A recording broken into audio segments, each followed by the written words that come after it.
Hello दोस्तों, welcome to main point study. तो आज हम करने वाले हैं चैप्टर नंबर 2 क्लास 10 की हिस्ट्री का, जिसका नाम है जी नेशनलिज्म इन इंडिया। और हम करने वाले हैं इसका part fourth. First, second and third part मैं पहले अपलोड कर चुका हूँ, लिंक नीचे डिस्क्रिप्शन में है, पहले वो जाकर देखना, क्योंकि चैप्टर हम स्टोरी वे में कर रहे हैं और ये लास्ट पार्ट है, मैं आपको बता दूं।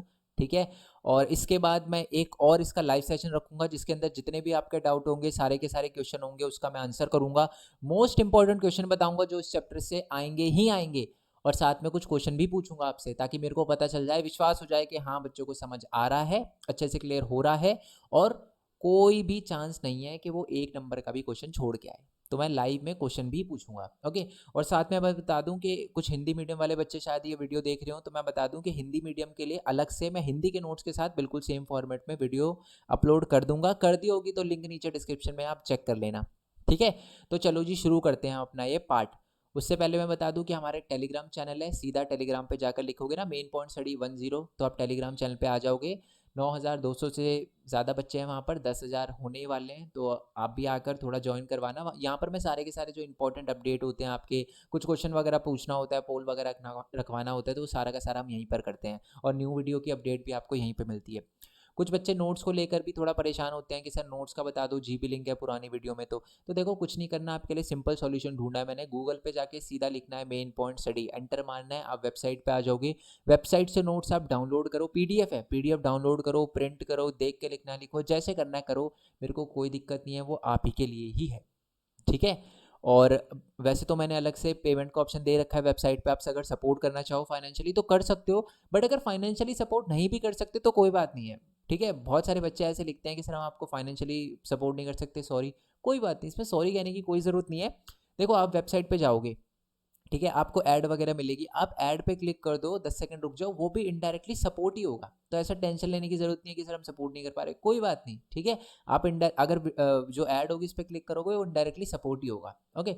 चलो जी। उसके बाद मैं आपको बता दूं, ये हमारे अलग अलग चैनल है। Main Bharat Kumar Khorwal vlogging channel है, ये मेरा मेन पॉइंट टैग है, 10,000 से ज़्यादा सब्सक्राइबर है इस पे। मेन पॉइंट हमारा गेमिंग हो गया, यूनिक वर्ल्ड हो गया, सब चैनल का लिंक आपको नीचे डिस्क्रिप्शन में दे रखा है। मेन पॉइंट स्टडी को भी अभी तक आपने सब्सक्राइब नहीं किया तो कर लेना। ठीक है। अगर आप फैमिली का पार्ट बन रहे हो तो पूरी फैमिली का पार्ट बनो, जितने भी चैनल है सबको सब्सक्राइब करना। ओके। चलो जी, आ जाते हैं हमारे मेन टॉपिक पे, that is limit of civil disobedience movement. अभी तक अपन ने क्या पढ़ा?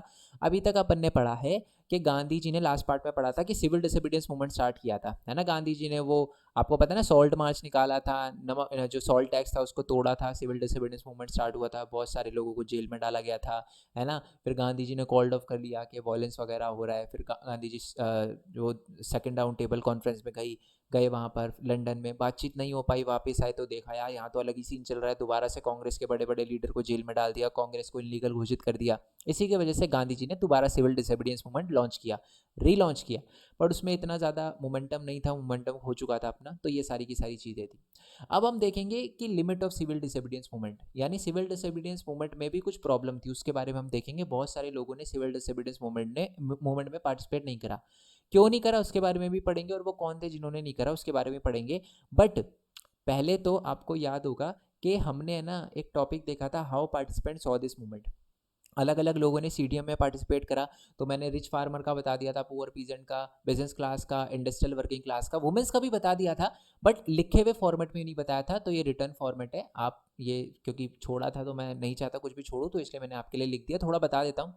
जैसे मैंने आपको बताया भी था कि जो वुमेन्स थी उन्होंने बहुत बड़े लेवल पे सिविल डिसोबीडियंस मूवमेंट में पार्टिसिपेट किया था। और मैं बताऊं, सिर्फ वुमेन का सेक्शन ही ऐसा था, बाकी सब ने ना अपने अपने फायदे देखे। रिच फार्मर ने अपना फायदा देखा, पुअर पीजेंट ने अपना फायदा देखा, बिजनेस क्लास ने अपना फायदा देखा, इंडस्ट्रियल वर्किंग क्लास ने अपना फायदा देखा कि जी हमारी वेजेस बढ़ जाए, है ना। बिजनेस क्लास ने बोला कि जी इम्पोर्ट खत्म हो जाए, इम्पोर्ट ना हो फॉरेन गुड्स का, ये सारी की सारी चीज़ें। वुमेन्स ही ऐसी थी जिन्होंने, जो ये अपना काम है जो ये कर रही थी, सिविल डिसोबीडियंस मूवमेंट में पार्टिसिपेट कर रही थी, उसको अपनी सेक्रेट ड्यूटी देखा। स्केयर ड्यूटी नहीं, सेक्रेट ड्यूटी, पवित्र ड्यूटी समझा।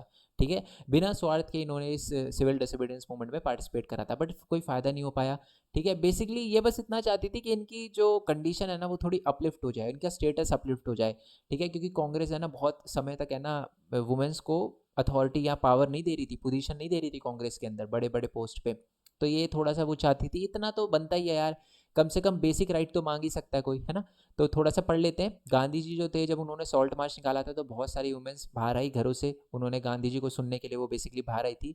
उन्होंने मार्च में पार्टिसिपेट भी करा, सॉल्ट भी बनाया, ठीक है। और है ना, सॉल्ट मार्च यानी सॉल्ट लॉ को तोड़ने के लिए उन्होंने सॉल्ट भी बनाया, समुद्र के पानी को लेकर उसको उबाल कर। पिकेटिंग भी करी, फॉरेन क्लोथ शॉप की, लिकर शॉप की, और साथ में वो जेल तक गई, समझ लो आप, जेल तक गई वो। अर्बन एरिया में जिन वुमेन ने पार्टिसिपेट करा था वो ज़्यादातर हाई क्लास फैमिली से थी। रूरल एरिया में जिन्होंने पार्टिसिपेट करा था वो ज़्यादातर रिच पीजेंट की फैमिली से थी, ठीक है। और उन्होंने ना गांधी जी के कॉल पर, मतलब वो आ जाती थी, गांधी जी के कहने पर उन्होंने सपोर्ट किया था इस मूवमेंट को। और उन्होंने देखा था कि ये जो they begin to see service to the nation as the sacred duty of the women, ठीक है। मतलब अपनी सेक्रेट पवित्र ड्यूटी माना उन्होंने, okay. Yet this increased public role did not necessarily mean any radical change in the way of position of the woman was visualized। मतलब इतना कोई उनकी कंडीशन में अपलिफ्ट नहीं आया, ऑल्दो उन्होंने पार्टिसिपेट तो करा मूवमेंट में, बट इसका कोई फ़ायदा नहीं हो पाया वुमेन को, ठीक है। And for the long time Congress was reluctant to allow the women to hold any position of the authority within the Congress. मैं आपको बता चुका, कांग्रेस या ऑर्गेनाइजेशन बड़ी पोस्ट पे नहीं आने देना चाहती थी वुमेन्स को। इट वॉज कीन only on their symbolic presence. वो सिम्बॉलिक प्रेजेंस चाहते थे कि हाँ जी आप आ जाओ मूवमेंट में पार्टिसिपेट करो सीडीएम में, बट हम आपके लिए कुछ नहीं करेंगे। तो ये एक बहुत बड़ी प्रॉब्लम थी, ठीक है। चलो, आई होप ये वाला टॉपिक भी आपको क्लियर हो गया। अब आते हैं मेन टॉपिक पे। जैसे मैंने बोला कि सिविल डिसोबीडियंस मूवमेंट की कुछ कमियां भी थी, बहुत सारे लोगों ने पार्टिसिपेट नहीं करा। क्यों नहीं करा और वो कौन थे जिन्होंने पार्टिसिपेट नहीं करा, पहले उनके बारे में देख लेते हैं। तो पहला पॉइंट है, देखो एग्जाम में क्वेश्चन आता है डिट्टो 4 पॉइंट छेप देना, 4 नंबर या 5 नंबर भी होंगे तो पक्का मिल जाएंगे आपको, कोई दिक्कत नहीं आएगी। मैंने जान पूछ के बिल्कुल क्वेश्चन आंसर के वे में बनाया ताकि मैं अपनी पूरा 100% दूं और 1 मार्क्स भी आपका ना कटने दूं। बस आपकी रिस्पॉन्सिबिलिटी बनती है कि इसको लर्न कर लेना आप, ठीक है। चलो, लिमिटेड पार्टिसिपेशन ऑफ दलित। दलित ने ना बहुत कम पार्टिसिपेट करा इस सिविल डिसोबीडियंस मूवमेंट में। रीजन क्या था मैं बताता हूँ आपको। कांग्रेस के अंदर है ना, कांग्रेस जो थी, कांग्रेस के बहुत सारे लीडर डर रहे थे क्योंकि उस टाइम कांग्रेस के अंदर जो हाई क्लास हिंदू थे, अपने आप को हाई क्लास हिंदू या आप कह सकते हो थोड़ा ब्राह्मण की तरफ थे, जो थोड़ा सा डिस्क्रिमिनेशन करते थे दलित की तरफ। वैसे यहाँ पर एक वर्ड लिखा है सनातनीज, आपकी बुक में भी ये लिखा है, बट सनातनीज तो सारे हिंदू होते हैं तो सनातनीज नहीं होना चाहिए था। बेसिकली कुछ हाई क्लास हिंदू थे, ठीक है, जो अपने आप को बड़ा मानते थे, दलितों को थोड़ा नीचा मानते थे। तो बाकी कांग्रेस के लीडर ने कहा यार दलितों का सपोर्ट मत करो, नहीं तो ये जो कांग्रेस के हाई क्लास हिंदू है ये थोड़ा दिक्कत क्रिएट कर देंगे। तो इसलिए उन्होंने मना कर दिया कि हमें आपका सपोर्ट नहीं चाहिए, ठीक है। तो इसी वजह से उन्होंने डिप्रेस्ड जो हमारी क्लासेस थी उनका पार्टिसिपेशन भी कम था, इसलिए दलितों ने बोला ठीक है आप नहीं चाहते सपोर्ट, हम नहीं कर रहे सपोर्ट, ठीक है। चलो, नो पार्टिसिपेशन ऑफ मुस्लिम। मुस्लिम का पार्टिसिपेशन भी नहीं था या बहुत ही कम था, ठीक है। तो हुआ क्या था, मुस्लिम का पार्टिसिपेशन क्यों कम था। नॉन कॉपरेशन खिलाफत मूवमेंट आपको पता है उसके डिक्लाइन के बाद है ना, उन्होंने देखा कि नॉन कॉपरेशन मूवमेंट खिलाफत मूवमेंट तो वापस हो चुका है। तो उन्होंने एक बात नोटिस करी, नॉन कॉपरेशन खिलाफत मूवमेंट के बाद है ना जो कांग्रेस थी वो थोड़ा पल्ला छुड़ा रही थी, एक तरह से एलियनेटेड महसूस करवा रही थी मुस्लिम को। और उन्होंने एक और बात नोटिस करी कि कांग्रेस जो है वो बिल्कुल विजुअली एसोसिएट हो गई थी हिंदू महासभा से, हिंदू रिलीजन से। और इसकी वजह से जो मुस्लिम थे उन्होंने सीडीएम में पार्टिसिपेट नहीं करा, नए एक तरह से लार्ज नंबर में। उन्होंने कहा कि यार ये तो हिंदू महासभा को सपोर्ट करते हैं, तो हिंदू रिलीजन को सपोर्ट करते हैं, तो हम इन केस मूवमेंट में नहीं जाएंगे। तो इसलिए उन्होंने सीडीएम में लार्ज नंबर पे पार्टिसिपेट नहीं करा। और उसके बाद ये 2 पॉइंट तो आपको पता ही है। अच्छा, ये वाला पॉइंट मैं आपको बता देता हूँ। सिविल डिसोबीडियंस मूवमेंट की एक और लिमिटेशन थी कि अलग अलग लोगों की अलग अलग डिमांड थी, है ना। रिच फार्मर की अलग डिमांड थी, पुअर पीजेंट की अलग डिमांड थी, वुमेन्स तो चलो उन्होंने तो सीक्रेट ड्यूटी निभाई, बट जो हमारे बिजनेस क्लास थे उनकी अलग डिमांड थी, इंडस्ट्रियल वर्किंग क्लास की अलग डिमांड थी, सबकी अलग अलग डिमांड थी। और इसी की वजह से प्रॉब्लम क्रिएट हुई। कोई यूनाइटेड सगल सब है ना अपने आप को डिसकंटेंट अमंग दी पार्टिसिपेंट, मतलब अलग अलग थे, यूनिटी नहीं थी उनमें, ठीक है। यूनाइट सगल नहीं था वो, इसकी वजह से ही हमारा सिविल डिसोबीडियंस मूवमेंट मतलब लिमिटेड रहा, ओके। और लास्ट पॉइंट ये है कि आपको पता ही है कांग्रेस ने बिजनेस क्लास को सपोर्ट किया, जिसकी वजह से बहुत सारे इंडस्ट्रियल वर्कर ने पार्टिसिपेट नहीं करा सीडीएम में, नागपुर को छोड़कर, ठीक है। कुछ कुछ चीज़ें उन्होंने अपनाई बट मेजरली उन्होंने सपोर्ट नहीं करा। एग्जाम में क्वेश्चन आता है ना, ये बिल्कुल लिख देना। अगर ये क्वेश्चन एग्जाम में 6 मार्क्स का आता है, 5 मार्क्स का आता है ना, तो मैं आपको बता देता हूँ ये दलित वाला पोर्शन है ना उसमें थोड़ा सा और ऐड करना है, वो मैं आपको बताऊंगा क्या ऐड करना है, ये ऐड करना है, ठीक है। तो सबसे पहले तो यार ये एक पॉइंट जो है वो थोड़ा सा मैंने गलत लिखा हुआ है, जस्ट अ सेकेंड, इसको सही कर लेते हैं पहले। दलित फॉर ऑफ फियरिंग ऑफ, यहाँ फियरिंग आएगा, ठीक है। अब बताता हूँ ये है क्या। आपको पता है दलित ने पार्टिसिपेट नहीं करा था सिविल डिसोबीडियंस मूवमेंट में, क्यों, क्योंकि कांग्रेस खुद इग्नोर कर रही थी हमारे दलितों को। क्यों? क्योंकि वो अफेंड नहीं करना चाहती थी हाई क्लास हिंदू को, जिनको बुक में सनातनीज लिखा हुआ है। ओके, बट महात्मा गांधी जो थे वो, बट महात्मा गांधी की सोच थोड़ी सी अलग थी। वो जो हमारे अनटचेबल है, जो दलित हैं, उनको चिल्ड्रन ऑफ गॉड कहते थे। वो कहते थे भगवान के बच्चे हैं। ओके, और एक और पर्सन थे जो दलितों के लिए बहुत ज़्यादा फाइट करते थे, जो थे हमारे भीमराव अम्बेडकर, डॉक्टर भीमराव अम्बेडकर। ये तो खुद दलित थे और उन्होंने बहुत पढ़ाई वगैरह करी थी, कॉन्स्टिट्यूशन में भी बहुत बड़ा रोल निभाया था बनाने में। तो who organize Dalit into the depressed association, depress class association 1930 में ना उन्होंने डिप्रेस क्लास एसोसिएशन बनाई थी दलितों के लिए 1930s में।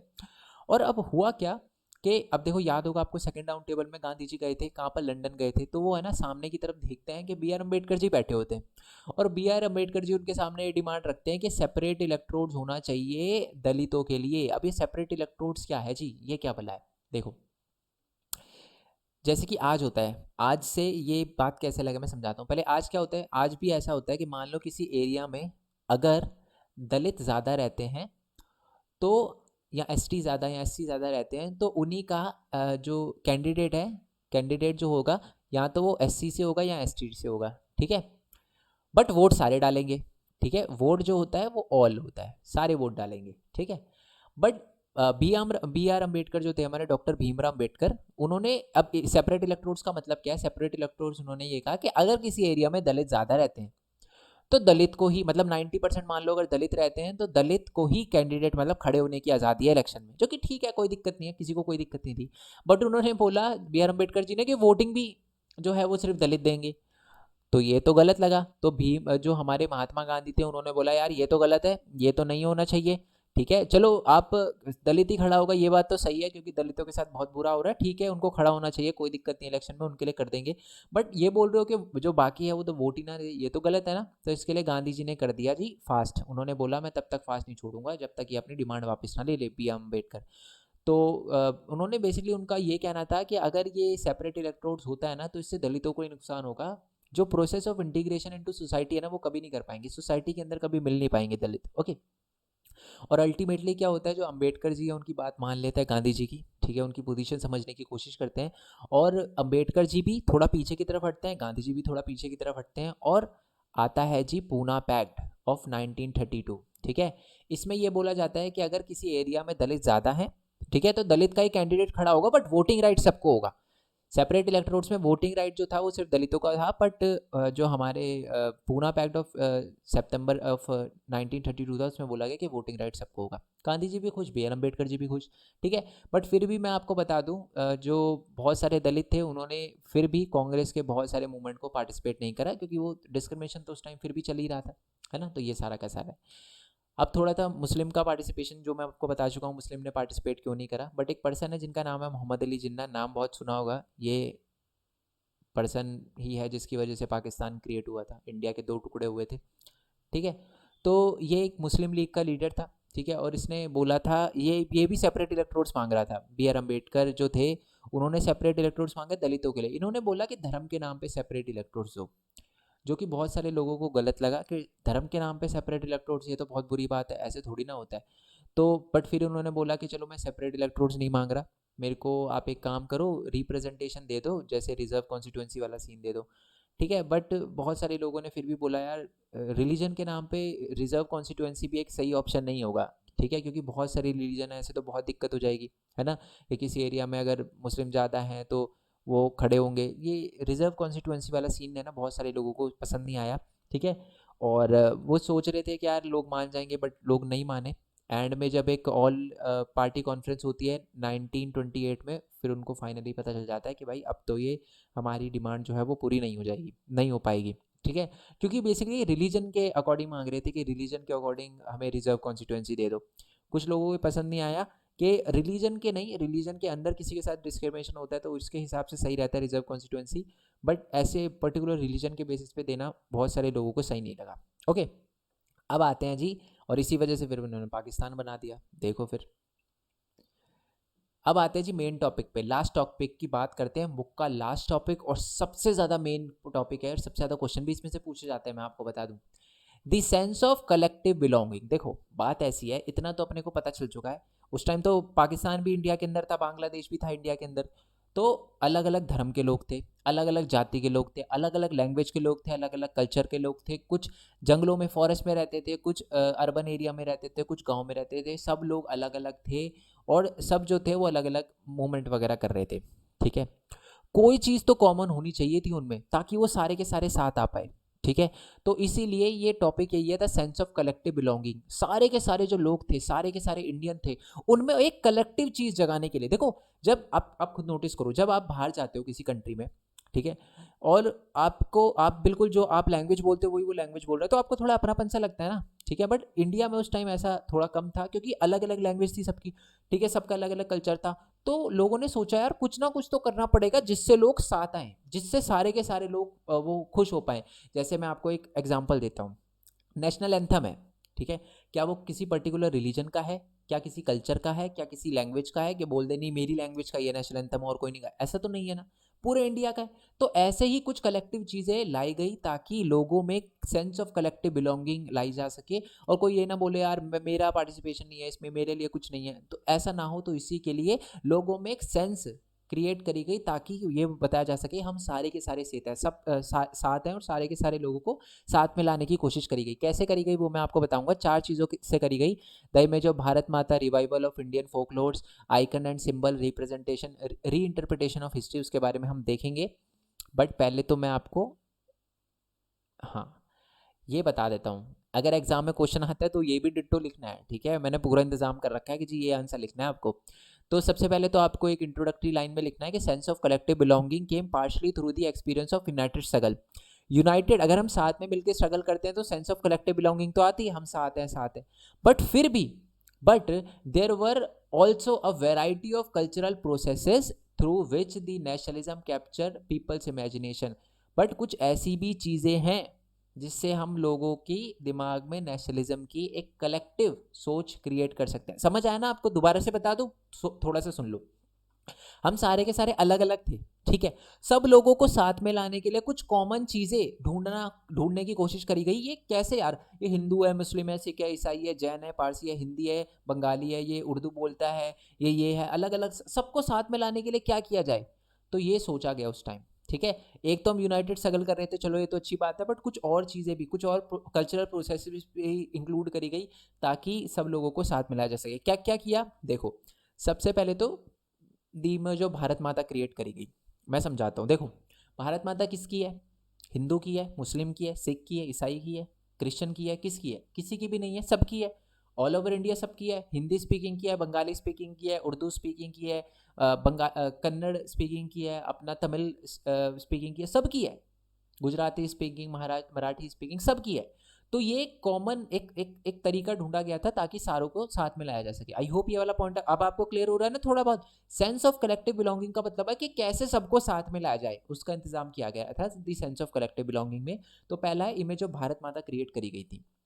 हिंदू भी उतनी तेजी से नारा लगाता था भारत माता का, मुस्लिम भी, क्रिश्चियन भी, ईसाई भी, अपने सिख भी, सारे के सारे पारसी, जितनी भी कम्युनिटी थी, सबों ने भारत माता का नारा लगाया। ठीक है, तो यही है, the identity of India came to be visually associated with the image of Bharat Mata. मतलब इंडिया को भारत माता की तरह रिप्रेजेंट किया गया एज अ एलिगरी। पता है ना आपको, जैसे कि अपना फ्रांस में एलिगरी मारियान थी, है ना, जर्मनी में जर्मेनिया, वैसी भारत में भारत माता। ठीक है, ओके, एलिगरी का मतलब समझते हो ना, जो कोई मतलब एक विजुअलाइज किया जाता है, जो कोई पर्सन नहीं है। ठीक है, आप अगर पूछोगे कि भारत माता का एड्रेस बताओ तो ऐसे नहीं बता सकते, बट वो भारत माता एक तरह से कंट्री को रिप्रेजेंट करते हैं हम। Okay, the image was first created by Bankim Chandra Chattopadhyay in the 1870s। He wrote Vande Mataram as the hymn to the motherland. और मैं आपको बता दूं, ये जो भारत माता की इमेज है वो पहली बार क्रिएट की गई थी, बंकिम चंद्रा चट्टोपाध्याय थे, और इन्होंने ही वंदे मातरम लिखा था। जनरल नॉलेज में ये क्वेश्चन पक्का पूछा आता है कि वंदे मातरम किन्होंने लिखा था? बंकिम चंद्रा चट्टोपाध्याय ने। अच्छा, मेरा एक दोस्त है ना, बंगाली है, उसने ना मेरे को एक बहुत अलग बात बताई जो मेरे को बहुत अजीब सी लगी, और आप बताना अगर कोई वेस्ट बंगाल से है तो बताना कि ये वो सही था या नहीं था। कि जब अंग्रेज थे ना तो उनसे बहुत सारे नाम जो है बंगालियों के नहीं बोले जाते थे, बहुत सारी कम्युनिटी के नहीं बोले जाते थे नाम, इसमें से बंगाली भी एक है। तो वो क्या करते थे, नाम जो है, सरनेम जो है वो थोड़ा चेंज हो जाता था। जैसे इसमें चट्टोपाध्याय लिखा है, तो उन्होंने बोला था, तो उसने उसने बताया दोस्त ने कि अब वो ना चैटर्जी हो गए हैं। ठीक है, क्योंकि अंग्रेजों से चट्टोपाध्याय नहीं बोला जाता था, वो चैटर्जी बोलते थे। तो ऐसा कुछ है या नहीं है वो बताना, या वो भी मेरे को ठस्सा दे रहा था। तो आप बताना है, ठीक है, क्योंकि मैं आपसे वेरीफाई करूंगा, क्योंकि वेस्ट बंगाल के बारे में अगर कोई बच्चा देख रहा है तो वो अच्छे से क्लियर कर पाएगा, और नहीं तो अपने पेरेंट्स से पूछना, उनको तो बहुत अच्छे से पता होगा इसके बारे में, ठीक है। तो समझ आ गया ना। जो बंकिम चंद्र चट्टोपाध्याय थे हमारे, उन्होंने क्या किया था कि वंदे मातरम वगैरह का दिया था, हाइम वगैरह दी थी मदरलैंड को, और साथ ही में भारत माता को लेकर, और साथ में उन्होंने पहले भारत माता की इमेज भी क्रिएट करी थी, ठीक है। लेटरली जो ये वंदे मातरम का सॉन्ग है वो आनंद मठ एक नॉवल है उसमें इंक्लूड किया गया था, और स्वदेशी मूवमेंट चला था एक 1906 और 7 के बीच में बंगाल के अंदर, वहाँ पर भी इस गाने को गाया गया था, वंदे मातरम के नारे लगाए गए थे, ठीक है। Moved by the Swadeshi movement the Abanindranath Tagore, Rabindra नहीं Abanindranath Tagore painted his famous image of Bharat Mata, और इन्होंने भी भारत माता की इमेज बनाई थी, ठीक है। और मैं दिखाऊंगा भी कौन सी इमेज बनाई थी इन्होंने भारत माता की। In his painting Bharat Mata is portray as the ascetic figure, ठीक है। She is calm composed divine and spiritual, ये है जी हमारी भारत माता की पिक्चर, ठीक है। देखो मतलब ये देखो लिखा भी है अविंदरनाथ टैगोर 1905 में। क्लियर हो गया जी आपको। तो ये भारत माता के पॉइंट पे लिखना है। अगर एग्जाम में पूरा क्वेश्चन आ जाए ना कि sense of collective belonging 5 number में, तो इतने ज़्यादा पॉइंट लिखने की ज़रूरत नहीं है आपको। आप चाहो तो ये वाला पॉइंट हटा सकते हो, ठीक है, ये वाला पॉइंट हटा सकते हो, ये वाला और ये वाला पॉइंट लिख सकते हो, ठीक है। ये अविंदरनाथ टैगोर भी लिख दोगे ना सिर्फ कि Rabindranath Tagore make another picture of Bharat Mata, तब भी ठीक रहेगा, ओके। खुद भी छोटा करना सीखो। देखो ये क्वेश्चन मैंने आपको ज़्यादा इसलिए लिखा है ताकि अगर मान लो अलग से क्वेश्चन आ जाए कि explain about the image of Bharat माता, या थोड़ा बताओ भारत माता की इमेज के बारे में, तो आप अच्छे से लिख पाओ, ठीक है। कम कर लोगे। अब मैं कोई एक लाइन दूंगा उससे ज़्यादा करना डिफिकल्ट होता है, बट कम करना आसान होता है, इसलिए, ठीक है। अब वैसे मैंने बता ही दिया है कि आप ये वाली लाइन जो है वो आनंद मठ वाली जो है आनंद मठ वाली लाइन हटा सकते हो, या इसको छोटा करके भी लिख सकते हो। अब पता ही है आपको इंग्लिश अच्छी खासी आती है, आपको कर सकते हो थोड़ा बहुत। The revival of the Indian folklores, इसके बारे में पढ़ते हैं, ठीक है। तो इंडिया के देखो, इंडिया में सेंस ऑफ कलेक्टिव बिलोंगिंग जगाने के लिए एक और चीज़ करी गई, उस टाइम नोटिस करी गई, यार इंडियन जो है ना वो बहुत अपने आप को छोटा समझते हैं। उनको लगता है यार अंग्रेज यहाँ से चले गए तो हमारे पास तो कुछ बचेगा ही नहीं, है ना। अंग्रेज जो थे वो बड़े चालाक थे, उन्होंने हमारे को इतना मतलब नीचा महसूस कराना शुरू कर दिया था कि जी तुम तो कुछ हो ही नहीं, तुम तो पत्ते पहनते थे, है ना। अंग्रेजों वो ये कहते थे तुम्हारे आने से पहले तो हमारे आने से पहले तो तुम पत्ते पहनते थे, और वो लोग विश्वास भी करने लग गए। तो इसलिए हमने क्या किया, हमारी जो कहानियाँ हैं, जो फोक टेल्स है, कहानियाँ हैं, इन सबको इकट्ठा करना स्टार्ट किया और बताना स्टार्ट किया लोगों को, नहीं ऐसा नहीं है। जिस टाइम अंग्रेज पत्ते पहनते थे ना, तब हम अपने घर बना रहे थे, हमारी सभ्यता थी पूरी, हमारा कल्चर था, ठीक है, हमारी जो पूरी सिविलाइजेशन थी, ये सारी की सारी चीज़ें जो थी वो बताई गई, ठीक है। In late 19th century India, in India हुआ क्या, तो जो नेशनलिस्ट थे, जो नेशनलिस्ट फ्रीडम फाइटर थे, लीडर थे, उन्होंने क्या किया, फोक टेल्स वगैरह और जो बार्ड्स वगैरह होती है, ये सारी की सारी जो थी वो इकट्ठा करना स्टार्ट कर दिया। स्टोरी वगैरह थी, फोक टेल्स हो गई, फोक डांस हो गई, फोक सॉन्ग हो गई, वो इकट्ठा करना शुरू किया, ठीक है। And these tales they believe gave the true picture of the traditional culture, और उनको लगता था कि ये ही हमारे भारत की ट्रेडिशनल पिक्चर लोगों को बता पाएगा, जो कि जो हमारे आउटसाइड फोर्सेस थी, जैसे कि जो अंग्रेज वगैरह हो गए, जो वो इंडिया के अंदर आए थे, जिन्होंने उसको ख़राब कर दिया था, तहस नहस कर दिया था, ताकि इंडिया को पता ना चल पाए कि उनका पास कितना अच्छा था, ठीक है। देखो अगर किसी बंदे को शर्मिंदा करना हो ना, तो उसको नीचा दिखा दो, वो गिरना शुरू हो जाता है। वैसे ही अंग्रेजों ने हमारे साथ किया, हमारे कल्चर को छोटा दिखाया, गलत दिखाया, तो इससे क्या होगा, हमें दिमाग में बैठ गया जी हाँ हम छोटे ही हैं, हम गलत ही हैं, तो ये सारी की सारी, तो इससे उनको रूल करना आसान हो गया था, ओके। और मैं आपको बता दूं, स्टोरी वगैरह कलेक्ट करने में रविंद्रनाथ टैगोर ने पहले वाले अविंदरनाथ टैगोर थे, रविंदर भाई नहीं है ये मैं समझना भाई है। तो फिर रविंद्रनाथ टैगोर जो थे उन्होंने भी कलेक्ट किया था, और नर्सरी राइम्स वगैरह ये सारी की सारी चीज़ें जो थी, ब्लैड्स वगैरह थी, ठीक है, जो एक तरह से कह सकते हो ना सॉन्ग्स वगैरह होते हैं, ठीक है, वो सारी की सारी इन्होंने कलेक्ट करी थी रविंद्रनाथ टैगोर ने। और मद्रास के अंदर जो नतेशा शास्त्री थे, उन्होंने भी 4 वॉल्यूम में पब्लिश करी थी Tamil folk tales, Tamil language में जो फोक टेल्स थी, और फिर एक बुक में लिखी थी जिसको folk tales of southern India भी कहा जाता है। उनका मानना था कि जो हमारी फोकलोर्स है ना, कहानियाँ वगैरह, वही हमारा नेशनल लिटरेचर है, ठीक है। और वही लोगों में एक sense of collective belonging, line लिखी है, the most trustworthy manifestation of the people's real thought and the characteristic, तो वही जगा सकते हैं वो, ठीक है, साथ में ला सकते हैं। तो ये सारी की सारी चीज़ें जो थी वो हमारे नतेशा शास्त्री का मानना था, ओके। चलो अब एक और पॉइंट है, उस पर आ जाते हैं, that is icon and symbol. Icon and symbol का भी यूज़ किया गया लोगों को साथ में लाने के लिए, जैसे कि स्वदेशी मूवमेंट में एक ट्राई कलर का यूज़ किया गया, जिसका रंग जो था वो था रेड ग्रीन येलो डिज़ाइन किया गया था, जिसमें 8 लोटस के फ्लैग थे और एक आधा चांद था, क्रिसेंट मून था और एक पूरा सूरज भी था। ये लो जी, देखो ये वाला स्वदेशी मूवमेंट में ग्रीन हो गया, येलो हो गया, रेड हो गया। ये 8, 1 2 3 4 5 6 7 8, ये 8 ब्रिटिश प्रोविंस को दिखाते थे। ये आधा चांद हो गया मुस्लिम और ये हमारा हिंदू, तो इनकी यूनिटी को भी दिखाता था। ठीक है, तो ये देखो ये बात यहीं लिखी हुई है, ये लाइन लिखना बहुत इंपॉर्टेंट है। और उसके बाद 1921 में भी गांधी जी ने एक डिज़ाइन किया था स्वराज फ्लैग, जो भी 3 कलर का था, रेड ग्रीन और वाइट कलर का, बट बीच में ना एक स्पिनिंग व्हील था। ठीक है जी, रेड ग्रीन और वाइट कलर का था और बीच में एक स्पिनिंग व्हील था, जो उन्होंने डिज़ाइन करा था। ओके, और जो रिप्रेजेंट करता था Gandhian ideal of self help, यानी खुद की हेल्प करने के लिए। मतलब देखो चरखा जो होता है उससे हम कपड़े बनाते हैं और धागा वगैरह बनाते हैं, तो एक तरह से सेल्फ हेल्प को दिखाना चाहते थे गांधी जी। और इसको फिर मार्चेस में यूज़ किया गया, इन सारे के सारे सिंबल का, झंडे का यूज़ किया गया था जब मार्चेस वगैरह निकाले गए थे या प्रोटेस्ट वगैरह किया जाता था। आई होप ये क्लियर हो गया वो आपको। अब आ जाते हैं जी लास्ट वाले पॉइंट पे, दैट इज़ री इंटरप्रिटेशन ऑफ हिस्ट्री। जो हमारी हिस्ट्री थी, जो अंग्रेजों ने हमारे से छुपाई, ठीक है, कि आर्यभट्टा थे जिन्होंने जीरो की खोज करी, और भी बहुत सारे जो हमारी हिस्ट्री थी उसको छुपाए रखा, जो हमारे अंग्रेज थे। ठीक है, तो यही पॉइंट है कि by the end of 19th century many Indian began to feel that to instill a sense of pride in the nation Indian history had to be thought about differently. यानी अगर लोगों में एक सेंस ऑफ एक pride जगाना है देश के लिए, तो हमें क्या करना पड़ेगा, थोड़ा अलग सोचना पड़ेगा। ठीक है, तो अगर वो हिस्ट्री को लेकर थोड़ा अलग सोचे, सही सोचे, हमारी हिस्ट्री है ना बहुत अच्छी रही है। देखो मतलब वैसे तो हिस्ट्री ग्लोरी रही है, मतलब हमने कोई गलत काम नहीं किया, हमने अच्छे ही काम किया और बेस्ट हिस्ट्री रही है हमारी। ठीक है, बेस्ट हिस्ट्री से मेरे कहने का मतलब ये नहीं है कि हमारे साथ कुछ गलत नहीं हुआ, ठीक है, बट हमारे इंडियन ने बहुत अच्छे अच्छे काम किए हैं, बहुत बड़ी बड़ी हिस्ट्री है। आप चाहे बड़े बड़े हीरोज़ देख लो हमारे, ठीक है, जैसे छत्रपति महाराज हो गए, है ना, और भी बहुत सारे हो गए, बहुत सारे लीडर्स हो गए हमारे। ठीक है, आर्यभट्टा हो गए, अगर आप हिस्ट्री वगैरह में जाओ और ये मैथमेटिशियन वगैरह में, इन सारी ये सारी चीज़ों में जाओ, तो हमारी हिस्ट्री बहुत अच्छी रही है। और लोगों में प्राइड जगाने के लिए, एक सेंस ऑफ कलेक्टिव बिलोंगिंग जगाने के लिए कि नहीं, अंग्रेज अगर यहाँ से चले गए तब भी हम बहुत अच्छे से टैकल कर पाएंगे, इंडिया को बहुत अच्छे से संभाल पाएंगे, टैकल तो गलत वर्ड हो जाता है, बहुत अच्छे से इंडिया को संभाल पाएंगे।